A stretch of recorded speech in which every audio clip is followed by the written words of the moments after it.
Olá pessoal, nessa aula nós veremos o dimensionamento de uma rede de distribuição de água do tipo ramificada.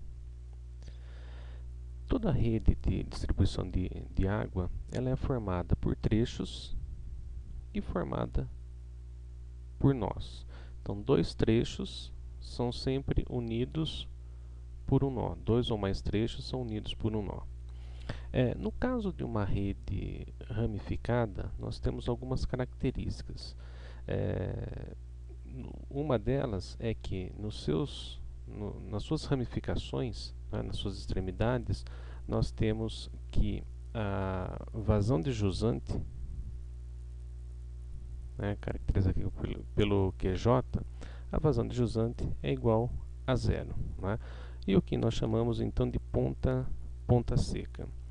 Outra característica da rede ramificada é que nós conhecemos o sentido de escoamento de cada um dos trechos. Bem, então para que a gente possa dimensionar a rede, e quando eu falo dimensionar a rede, eu estou me referindo a determinar os diâmetros de cada um dos trechos que compõem a rede, assim como verificar as pressões em cada um dos nós dessa rede. Então, para que a gente possa dimensionar uma rede do tipo ramificada, nós temos basicamente uma sequência de 3 passos. A primeira parte que nós temos que verificar é a determinação das vazões em cada um dos trechos dessa rede. Em seguida, nós vamos dimensionar os trechos, ou seja, nós vamos determinar qual o diâmetro que nós vamos ter em cada um dos trechos, né, a partir do conhecimento da vazão que cada trecho conduz. E por fim, nós fazemos a verificação das pressões resultantes em cada um dos nós. Nós temos que observar que, por norma, a pressão mínima que nós temos em uma rede de distribuição de água é da ordem de 10 metros de coluna de água.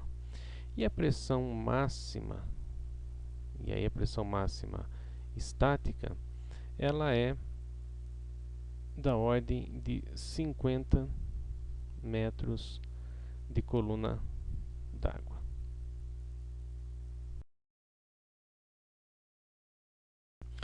Bem, antes de iniciarmos o dimensionamento da rede propriamente dito, vamos relembrar alguns tópicos de hidráulica.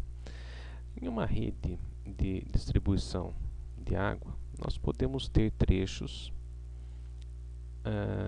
que distribuem a vazão ao longo do seu comprimento. Tá?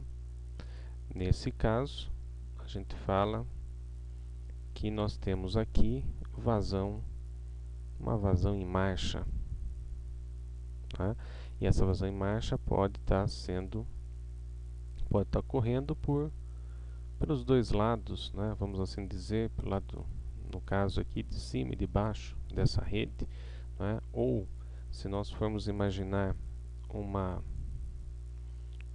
rua, né? Seção transversal de uma rua, onde nós temos edificações dos dois lados, né?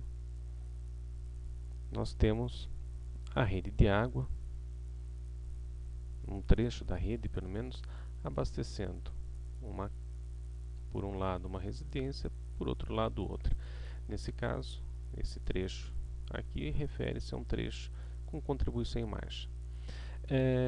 Podemos ter também, nas redes de distribuição, trechos sem qualquer distribuição em marcha. Então, a mesma vazão que entra, sai desse trecho. Nesse sentido, quando nós temos um trecho com vazão em marcha, há que se considerar alguma situação para a gente poder dimensionar esse trecho, né? Afinal, qual vai ser a vazão que nós vamos utilizar para calcular a perda de carga, tá? Então nós temos aqui a representação de um trecho de uma rede com contribuição em marcha, tá? Ao longo da sua extensão. Representamos aqui uma vazão. Aqui nós temos o sentido de escoamento, né? Uma vazão que vamos chamar de montante, e temos uma vazão de jusante, né? Para que a gente determine a vazão que vamos utilizar para dimensionar a rede, há uma regra básica, né? Se a vazão de jusante, né?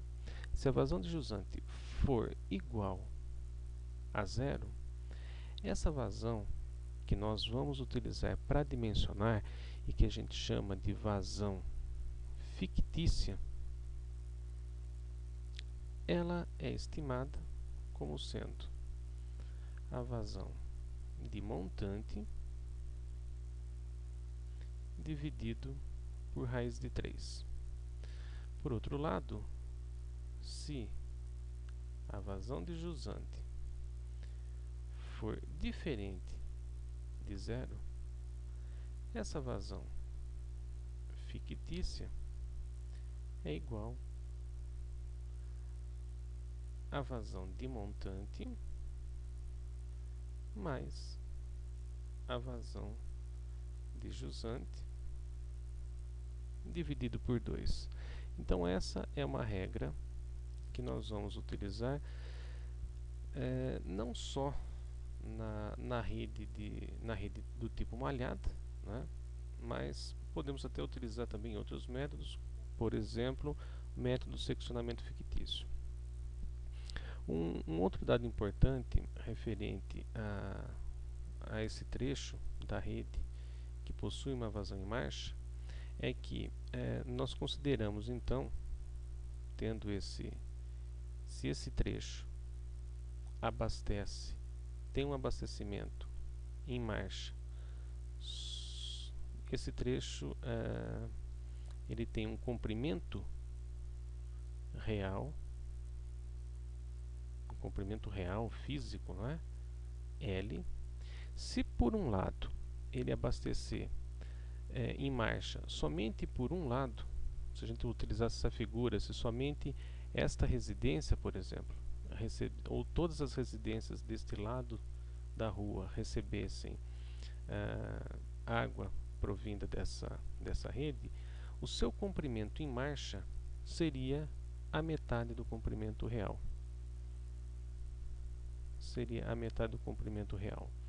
Por outro lado, se essa rede passar a contribuir em marcha pelos dois lados da rede, ou seja, se essa rede estiver atendendo a ambas as casas nessa figura aqui, o nosso comprimento em marcha vai ser igual ao comprimento físico da rede. Esses são alguns conceitos que vocês devem ter visto em hidráulica. Apenas um detalhe que eu chamo a atenção. Quando nós formos calcular a perda de carga, né, a perda de energia em um determinado trecho, nós sempre utilizaremos o comprimento real. Comprimento em marcha é uma forma que a gente busca para distribuir a vazão, mas ele fisicamente não existe. Assim como vazão fictícia não é uma vazão, o próprio nome diz fictícia, é uma vazão que nós vamos utilizar para encontrar uma média, né, seja se a vazão de jusante for zero ou diferente de zero, que permita com que a gente estime o diâmetro da tubulação que nós queremos dimensionar. Como exemplo, vamos dimensionar uma rede de distribuição de água do tipo ramificada, construída em PVC E vamos determinar a altura mínima do reservatório, do nível d'água do reservatório, de modo que a pressão mínima na rede seja 10 metros de coluna d'água. Nós temos uma vazão que sai do reservatório, né, de 5 litros por segundo, né, e sabemos que o trecho RA não possui vazão em marcha. Portanto, a vazão que está entrando aqui no trecho, né, saindo do reservatório, entrando no trecho RA, é a mesma que está saindo do trecho RA. Vamos utilizar a fórmula empírica de Rason-Williams no cálculo da perda de carga e vamos adotar o C, o coeficiente C de perda de carga de Rason-Williams igual a 130.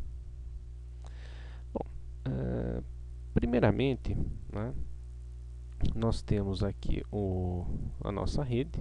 Vamos identificar quais são os trechos, né, quais são as pontas secas existentes, né? Nessa figura aqui nós temos a rede complementando, né? E aqui nós temos as curvas de nível, tá, do terreno.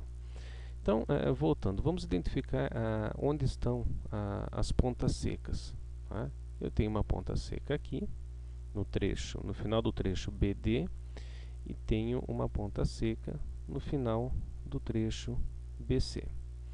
Para facilitar um pouco, vamos identificar também o sentido do escoamento de cada um desses trechos. Notem que essa é uma das características da rede ramificada, né, o conhecimento do sentido de escoamento, assim como a identificação, né, assim como as suas ramificações têm a vazão de jusante, esses pontos, né, igual a zero, tá? Esses dois pontos, vazão de jusante igual a zero.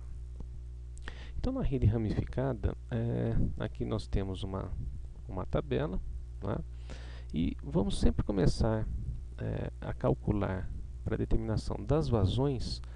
Vamos começar sempre pelos trechos de ponta seca. Então vamos pegar esse primeiro trecho, né? Vamos chamar o trecho BD, esse trecho aqui, né? Nesse caso eu estou anotando o sentido de montante a jusante, tá? O comprimento real. Antes de nós calcularmos isso, tá? Eu me esqueci. Precisamos calcular qual é a vazão em marcha que nós temos na rede, tá? A vazão em marcha, ela vai ser a vazão que nós temos que distribuir na rede pelo comprimento em marcha que nós temos na rede. Então notem que nesse caso nós temos o trecho RA, ele não tem uma contribuição em marcha. O trecho AB, BD e BC são trechos que têm distribuição, né, em marcha. E vamos considerar, para facilitar um pouco, por ser o nosso também primeiro exercício, né, primeiro exemplo, que todos esses trechos, né, em marcha contribuem dos dois lados. Então, nós temos aqui a vazão, que é de 5 litros por segundo, dividido pelo comprimento total em marcha. Qual é o comprimento total?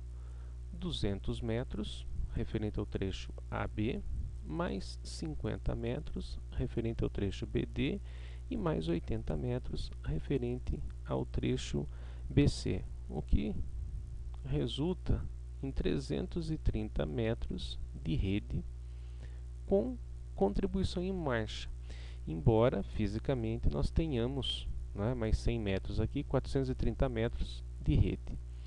Essa vazão em marcha, ela resulta para a gente numa taxa de 0,01551.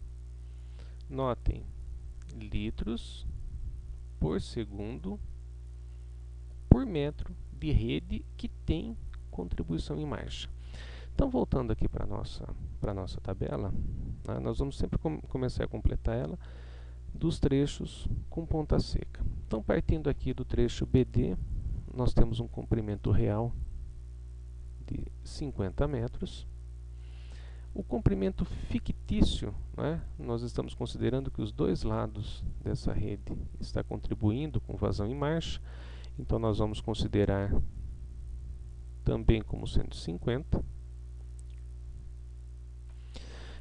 E vamos verificar aqui qual é a vazão de jusante do trecho BD. Né? A vazão de jusante é zero. Qual é a vazão em marcha? A vazão em marcha é a nossa taxa, né, QM, vezes o comprimento fictício ou comprimento em marcha que nós temos. Então, 50 vezes a taxa de 0,15151 litros por segundo por metro vai resultar para a gente numa vazão de aproximadamente 0,76 litros por segundo, né, que está sendo distribuído ao longo desse trecho. E agora precisamos calcular qual é a vazão de montante, né? Quer dizer, qual é a vazão que está vindo aqui do ponto entrando no trecho BD. Né? É a vazão de jusante mais a vazão em marcha, que resulta em 0,76 litros por segundo. Agora anotem, precisamos calcular qual é a vazão fictícia desse trecho. Né? Afinal, nós não podemos considerar nem a vazão de jusante, somente a vazão de jusante, ou somente a vazão em marcha. Não é? Perdão, somente a vazão de montante. A gente precisa encontrar uma média. E aí a gente aplica aquela nossa regrinha. Não é? Se a vazão de jusante for igual a zero, a vazão fictícia vai ser a vazão de montante, 0,76, dividido por raiz de 3, que resulta para a gente numa vazão fictícia de 0,44 litros por segundo. Partimos para o nosso segundo trecho, né, com ponta seca, que é o trecho BC. O trecho BC tem um comprimento real de 80 metros, né, como indicado em planta, e vamos considerar um comprimento fictício referente à sua distribuição em marcha também de 80 metros, já que a nossa hipótese inicial está considerando que os dois lados da rede estão distribuindo a vazão. Né? Se porventura um lado apenas fosse abastecer, fosse contribuir em marcha, o comprimento fictício, o comprimento em marcha, seria de 40 metros, né? Metade do real. Voltando aqui, a vazão de jusante do trecho BC é zero. Nossa vazão em marcha, né? 0,015151 vezes o comprimento fictício referente à sua distribuição em marcha, resultaria para a gente numa vazão de aproximadamente 1,21 litros por segundo. Da mesma maneira como fizemos anteriormente, né, a vazão de montante é a vazão de jusante mais a vazão em marcha, que resulta em 1,21. Aplicamos a mesma regrinha para determinar a vazão fictícia. Né? No caso, se a vazão fictícia for igual a zero, fazemos a vazão de montante 1,21 dividido por raiz de 3, né? O que fornece para a gente uma vazão fictícia da ordem de 0,70 litros por segundo. Bom, não temos mais nenhum trecho com ponta seca, né? Então vamos agora para o trecho AB. Trecho AB tem um comprimento real de 200 metros, também está contribuindo pelos seus dois lados, então comprimento fictício ou comprimento em marcha, como queiram, é também de 200 metros. Agora vamos verificar essa situação. Tá? A vazão de jusante do trecho AB, ela vem a ser o quê? Ela é composta pela vazão de montante do trecho BD mais a vazão de montante do trecho BC. Então essa vazão de jusante a gente acaba compondo como sendo 0,76, que é a vazão de montante do trecho BD, mais 1,21 a vazão de montante do trecho BC, o que resulta para a gente numa vazão de jusante de 1,97 litros por segundo. A vazão em marcha do trecho AB a gente faz multiplicando o comprimento fictício, o comprimento em marcha, pela nossa taxa de vazão em marcha, né? Nossa vazão linear de 0,01515. Um parêntese só, eu repito sempre, e é sempre interessante a gente trabalhar com várias casas depois da vírgula, né? Por questões de aproximação dessa vazão. Se a gente tentar aproximar esse número logo por aqui, a gente pode ter algum problema de arredondamento nessas vazões, tá?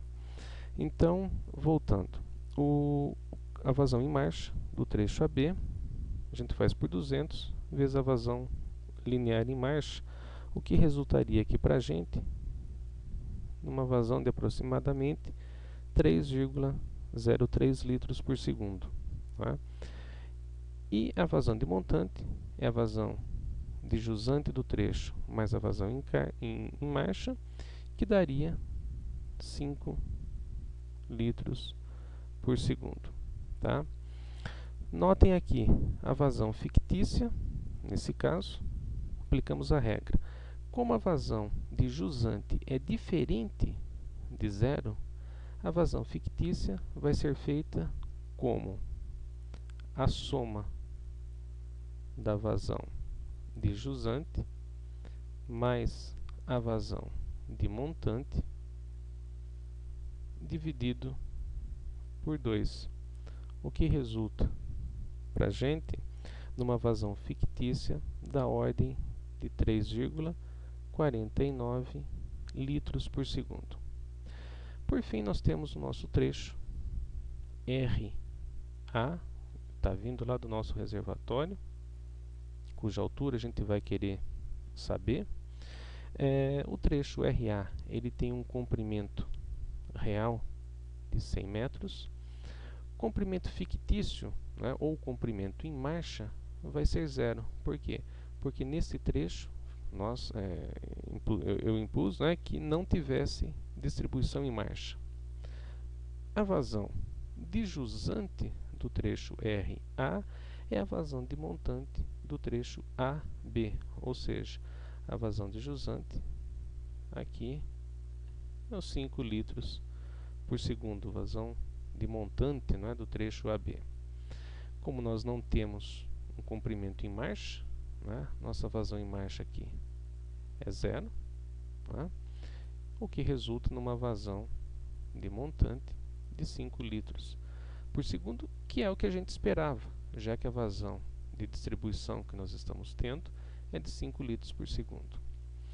Aplicando aqui a mesma regra, né, se a vazão de jusante for diferente de zero, nós fazemos a média das vazões de jusante e montante.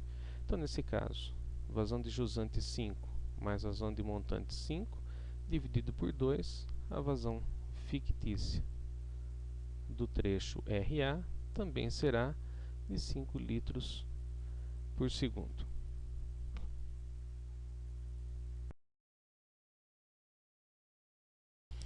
Bem, resumindo a nossa tabela anterior, né, nós temos aqui os trechos, os comprimentos reais e as vazões fictícias que nós acabamos de calcular. Precisamos agora determinar o diâmetro de cada um desses trechos. Para isso, nós podemos fazer uso da tabelinha que nós vimos na aula passada, não é? Que define, por exemplo, a vazão máxima para um determinado diâmetro.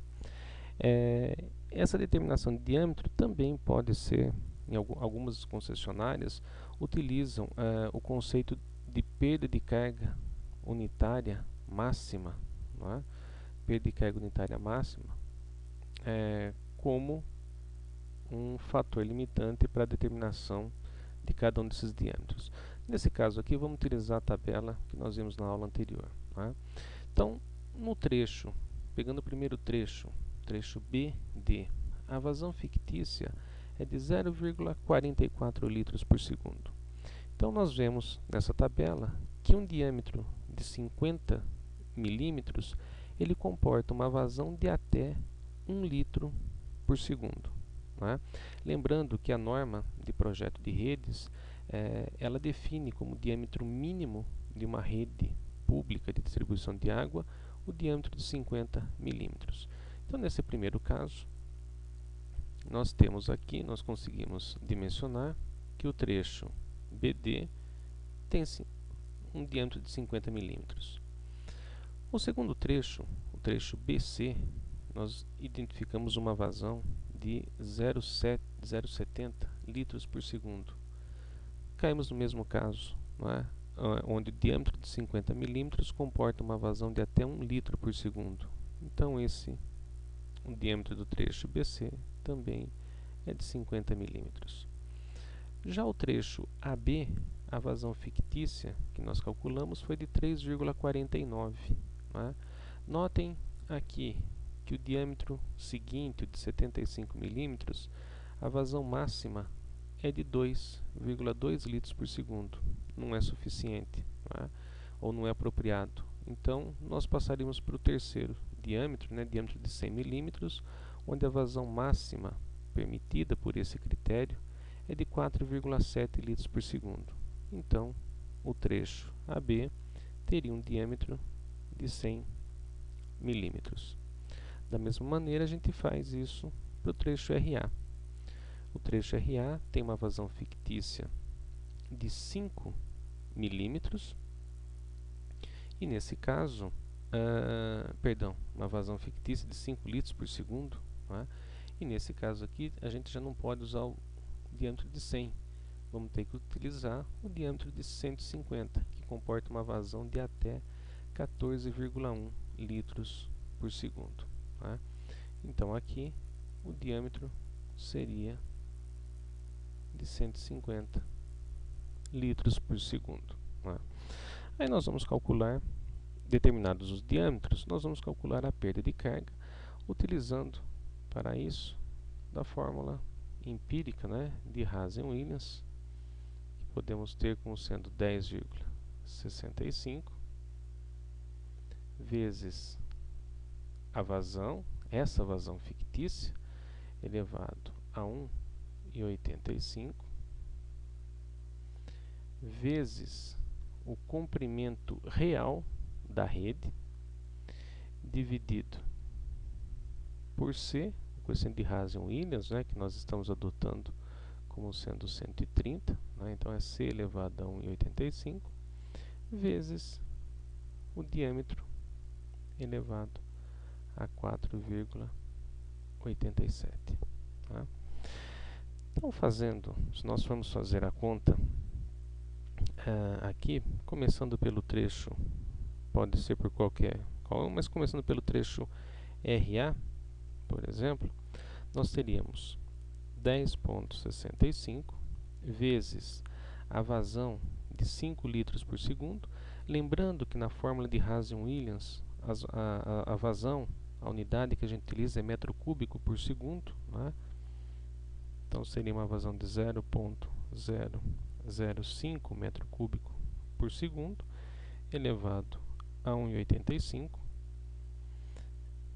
vezes um comprimento de 100 metros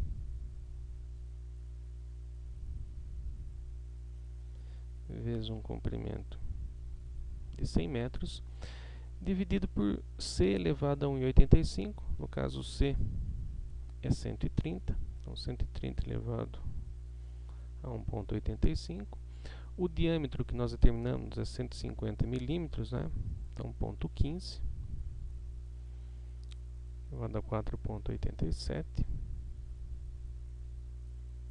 que daria uma perda de carga para a gente aqui, nesse trecho, muito pequena, da ordem de 0,074, tá? Ou seja, 7,4 centímetros de perda de carga do trecho R até do ponto R até o nó A.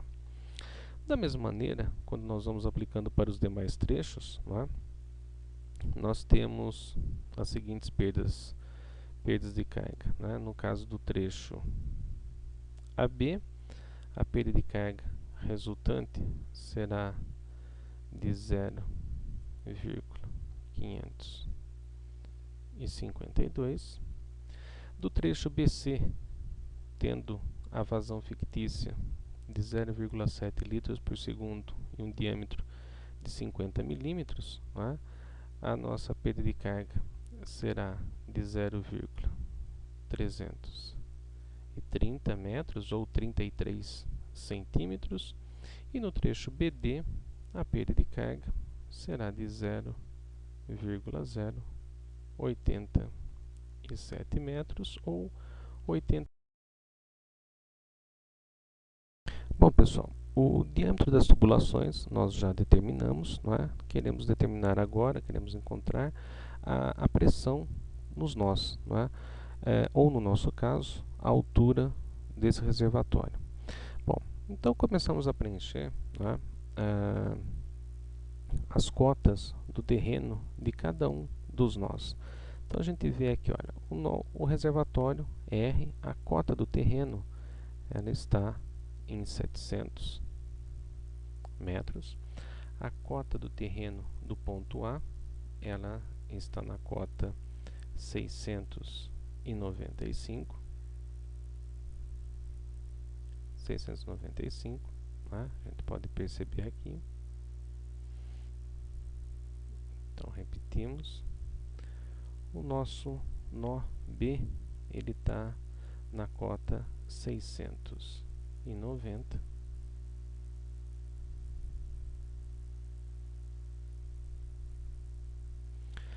O nó C, ele está na cota também 695.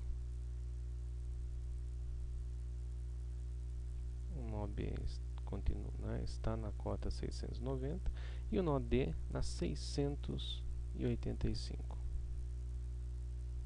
Bom, aí nós queremos definidas então as cotas do terreno, não é? E sabendo as perdas de carga, a gente quer determinar a cota piezométrica, não é? Nesse caso, é interessante a gente partir normalmente do reservatório, não é?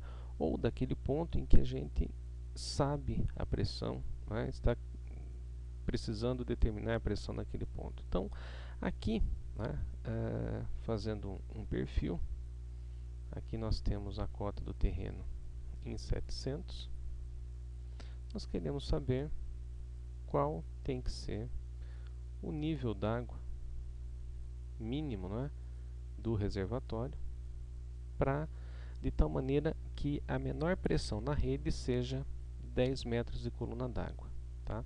Então esse reservatório a gente vai dizer que ele tem uma altura x, que é o que a gente quer determinar, e essa cota mínima, portanto, ela está situada em 700 mais x. Tá?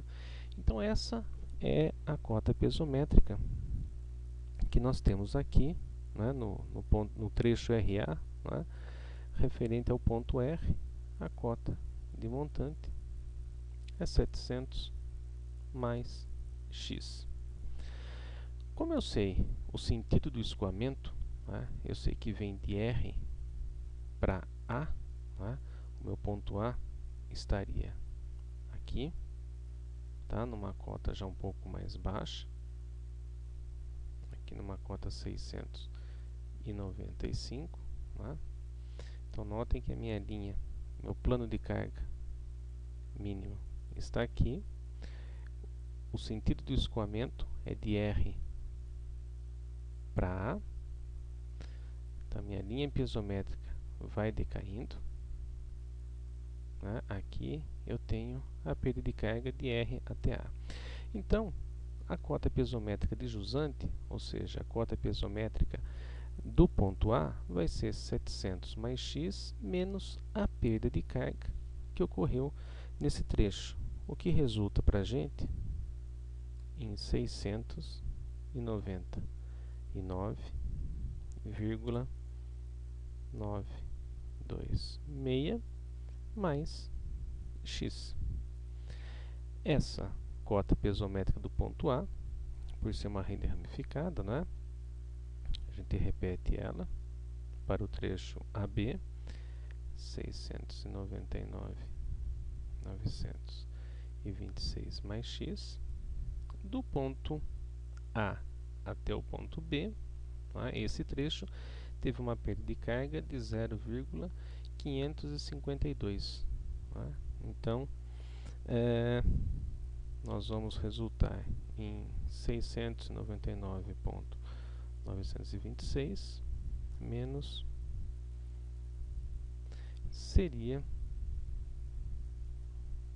resultaria numa cota piezométrica no ponto B de 699,374 mais x. Esse x a gente vai carregar até o final para determinar a altura do reservatório, né? Repetimos aqui a cota piezométrica de B, já que o trecho é BC, 699,374 mais x. De B até C teve uma perda de carga de 0,330. A cota piezométrica de jusante será, ou no caso a cota piezométrica no ponto C, no nó C, será 699,044 mais x.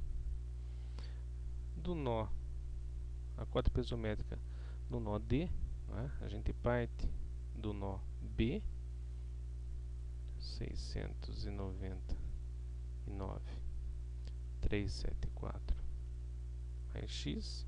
Tivemos uma perda de carga de 8,7 centímetros, né, ou 0,087 metros, que resultaria em 699,287 mais x. Trazendo então as cotas piezométricas que acabamos de calcular para essa nova tabela, resta-nos calcular a pressão em cada um dos nós. A pressão em cada nó a gente pode calcular como sendo a cota piezométrica menos a cota do terreno. Então, nesse caso, nós temos aqui para o primeiro trecho, né, trecho BD, cota piezométrica de montante, 699,374 mais x, menos a cota do terreno, 690, o que resulta então numa pressão de montante de 9,374 mais x. Da mesma maneira, cota piezométrica de jusante menos a cota do terreno de jusante não é? Resultaria numa pressão de jusante de 14,287 mais x.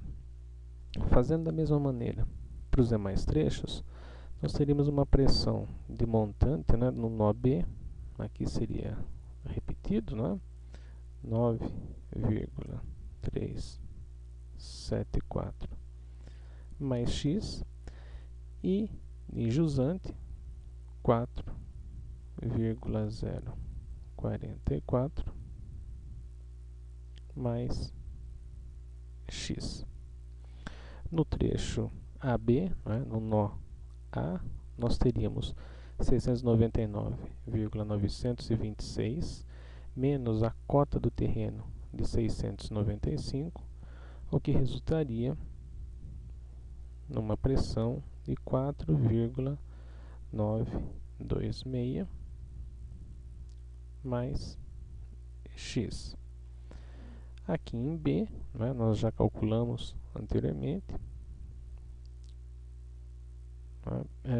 perdão, nós temos a cota piezométrica já calculada, né, a cota do terreno 690 e aqui a cota piezométrica de jusante 699.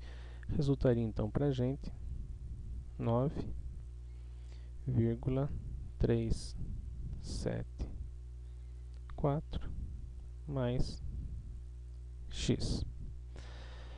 Nesse caso, no último trecho, RA,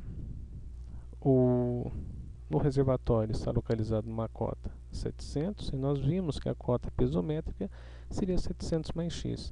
Então a pressão em R seria x, a própria altura do reservatório, enquanto que no ponto A seria a cota piezométrica de 699,926 mais x menos 695, que daria 4,926 mais x. Não é? Muito bem, então a gente precisa verificar, né, quando a gente observa esses dados aqui, a gente pode observar que a pressão mínima ela ocorreu, né, quando nós passamos a observar aqui, independente do valor de x, né, ela ocorreu exatamente no nó R, né, ou seja, no reservatório mesmo. Então a pressão mínima ela ocorreu no nó R. Como a pressão mínima que foi definida é de 10 metros de coluna d'água e ela ocorre no nó R, onde a pressão é x, a gente tem que a altura do reservatório é de 10 metros.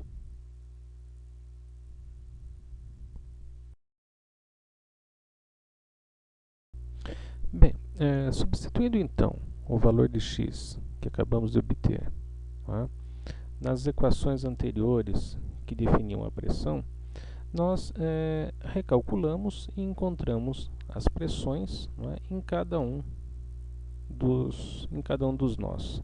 Então, nesse caso, nós temos definido para cada trecho o diâmetro nominal e a pressão em cada um dos nós.